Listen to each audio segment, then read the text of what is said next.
The United States launched a series of airstrikes in Yemen, marking a significant escalation in the ongoing conflict. The attacks specifically targeted Yahya Sare'e, a key figure in the Houthi movement, known for his influential role. Sare'e serves as the spokesperson for the Houthi military forces, often seen delivering critical messages. He is considered a critical target by both the US and Israel due to his strategic importance. The strikes hit Sana'a, Yemen's capital city, causing widespread destruction. Other provinces were also targeted, expanding the scope of the operation. The strikes resulted in significant casualties, with many civilians caught in the crossfire. At least 31 people were killed, including women and children, highlighting the human cost. Over 100 people were injured, overwhelming local medical facilities. This is just the beginning of a larger campaign. The US has planned 60 strikes in the first phase of this operation, indicating a prolonged effort. The strikes are a major escalation of US involvement in the conflict, raising the stakes. They highlight the volatile situation in Yemen, where tensions are already high. The strikes also raise concerns about civilian casualties, drawing international criticism. The international community is watching closely, with many calling for restraint. The situation in Yemen is complex, with multiple factions vying for control. There are many actors involved, each with their own agendas and alliances. The US strikes add another layer of complexity to an already intricate conflict. The coming days and weeks will be critical in determining the future of the region. The world waits to see how the situation will unfold, with hopes for a peaceful resolution. President Trump is directly involved in the airstrikes in Yemen. He personally oversaw the operation. Trump views the conflict in Yemen through a different lens. He sees it as a direct threat to American economic interests. He is prioritizing commerce and trade routes. This marks a shift from traditional national security concerns. Trump blames the Houthis for disruptions in the el-Mandeb Strait. This strategic waterway is crucial for global trade.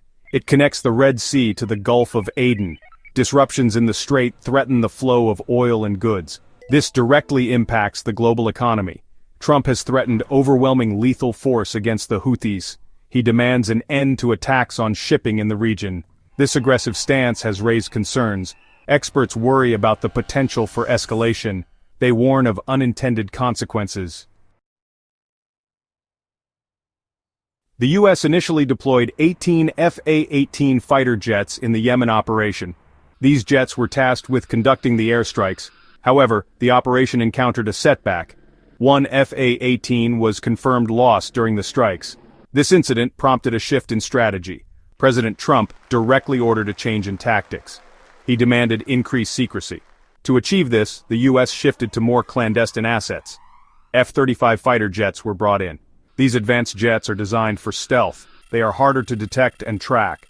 In addition to F-35s, the US deployed Reaper drones. These unmanned aerial vehicles are capable of carrying out airstrikes. They are also used for surveillance and reconnaissance. The use of drones further reduces the risk to American personnel. The US airstrikes in Yemen are not just about combating the Houthis, they are part of a larger geopolitical strategy. The US is aiming to extend its control over critical maritime straits. These waterways are essential for global trade and navigation. The US wants to solidify its dominance in these regions. One key objective is to control the el-Mandeb Strait. This strait connects the Red Sea to the Gulf of Aden. It is a choke point for oil tankers and cargo ships. The US wants to ensure the free flow of commerce through this vital waterway. The US is also looking beyond the el-Mandeb. It aims to project its power from there to the Strait of Gibraltar. This would give the US control over a vast stretch of water. It would also diminish the influence of other powers, particularly Britain. Section 5. New alliances and sideline players, reshaping global power. The United States is forging new alliances and sidelining traditional partners in its pursuit of strategic goals. This shift in alliances is not just about military power but also economic and geopolitical influence. By creating new partnerships, the US aims to strengthen its position on the global stage. One example is the growing cooperation between the United States and Russia in the Arctic. Despite historical tensions, both nations recognize the strategic importance of the Arctic region. This partnership is driven by shared interests in the region. The Arctic holds vast untapped resources, including oil and natural gas, which are crucial for energy security. Both countries see economic and strategic opportunities in the Arctic. The melting ice is opening new shipping routes, which could significantly reduce travel time for global trade. This United States-Russia cooperation has implications for other players, particularly China. As the US and Russia collaborate, China finds itself increasingly isolated in its Arctic ambitions. China has been increasing its presence in the Arctic in recent years. It has invested heavily in icebreakers and research stations to assert its influence.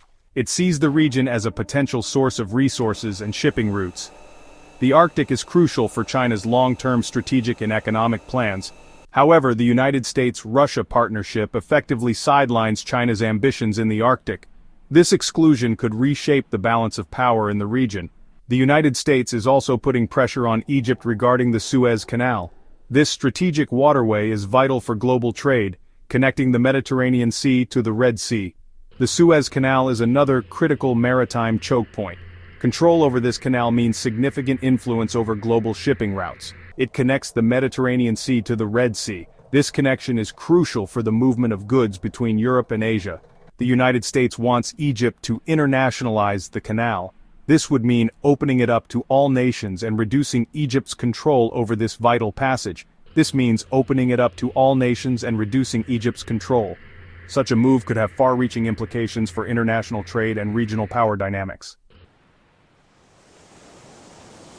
Section 6. A message to China and Britain, asserting American dominance. The United States airstrikes in Yemen send a clear message to China and Britain. These actions are not just about the immediate conflict but are also a demonstration of military capability and strategic intent.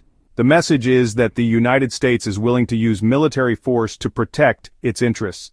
This willingness to engage militarily underscores a broader strategy of deterrence and power projection.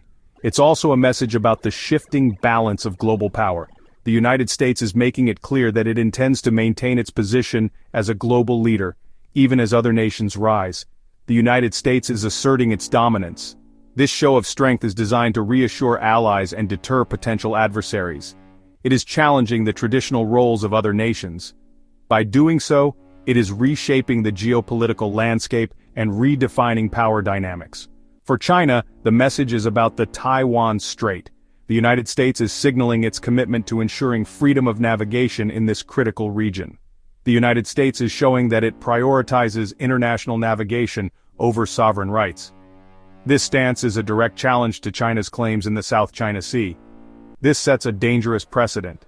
It raises the stakes in an already tense region and could lead to further confrontations. It could embolden the United States to intervene in the Taiwan Strait. Such an intervention would have significant geopolitical repercussions. This is a red line for China. Any perceived threat to its sovereignty over Taiwan could provoke a strong response. For Britain, the message is about its declining maritime role. The once dominant naval power is now overshadowed by the United States. Britain was once a dominant naval power. Its navy ruled the seas and controlled many of the world's critical sea lanes. This control was a cornerstone of its global influence and power. However, the United States has eclipsed Britain's naval power. The modern U.S. Navy is unmatched in its reach and capability. The Yemen strikes are a reminder of this shift. They highlight the United States' ability to project power globally and its willingness to act unilaterally when necessary. Section 7. The Pentagon's Transparency Offensive. In a surprising move, the Pentagon has adopted a new level of transparency regarding its military operations. Leaked data confirms that the United States is leading the vast majority of operations against Iran and Yemen.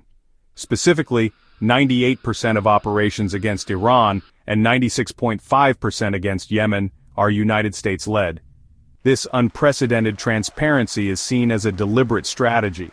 By openly acknowledging its role, the United States is asserting its dominance. It is sending a message to the world. The United States is calling the shots. This transparency offensive is likely to have ripple effects on future military interventions. However, this transparency does not necessarily equate to accountability.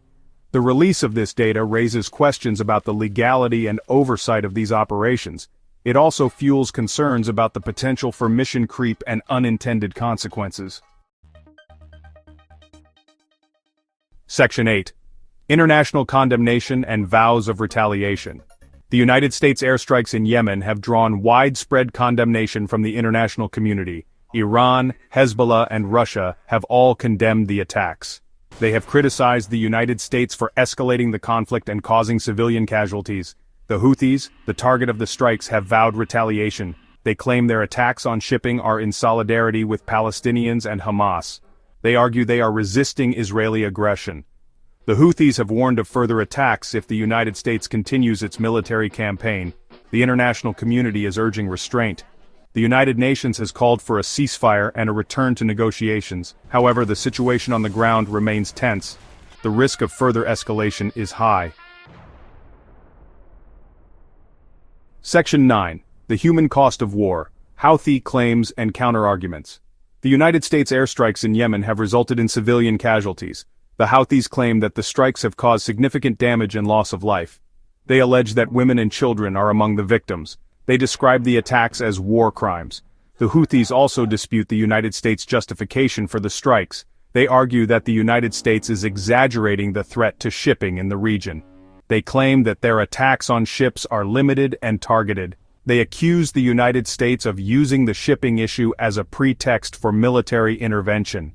The United States has not directly addressed the Houthi claims of civilian casualties. However, the Pentagon maintains that it takes all precautions to avoid civilian casualties. It insists that its operations are conducted with precision and care.